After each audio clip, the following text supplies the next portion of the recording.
Menghadapi momen Natal dan Tahun Baru 2025, Pertamina Patra Niaga Regional Sumatera Bagian Selatan terus memastikan kebutuhan energi masyarakat.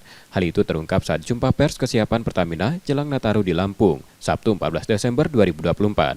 Eksekutif General Manager Pertamina Patra Niaga Regional Sumbaksel, Erwin Dwianto mengungkapkan pasokan BBM dan LPG saat ini cukup untuk memenuhi kebutuhan sehari-hari masyarakat. Selama masa Satgas Nataru 2024-2025 untuk wilayah Lampung, konsumsi jenis gasolin, bensin diprediksi mengalami peningkatan sebesar 8,7%. Untuk BBM jenis gasolin, diesel diprediksi tidak mengalami perubahan yang signifikan dibanding konsumsi harian normal sebelum masa Satgas. Untuk konsumsi LPG 3 kg diprediksi mengalami peningkatan sekitar 4% dibanding konsumsi harian normal sebelum masa Satgas.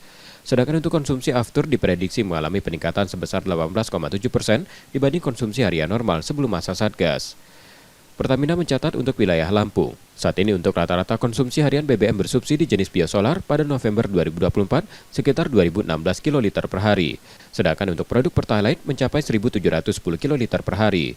Dan untuk konsumsi harian produk LPG subsidi 3 kg sekitar 721 metrik ton per hari.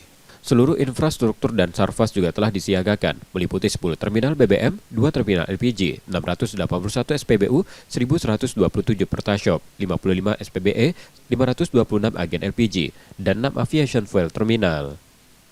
Pertamina juga menyediakan layanan tambahan BBM di jalur potensial, meliputi jalur tol, jalur wisata, dan jalur lintas utama, berupa 81 SPBU siaga, 108 outlet pangkalan LPG siaga, 7 unit kios Pertamina siaga, 7 unit motoris, 14 unit mobile storage, dan 2 titik serambi My Pertamina.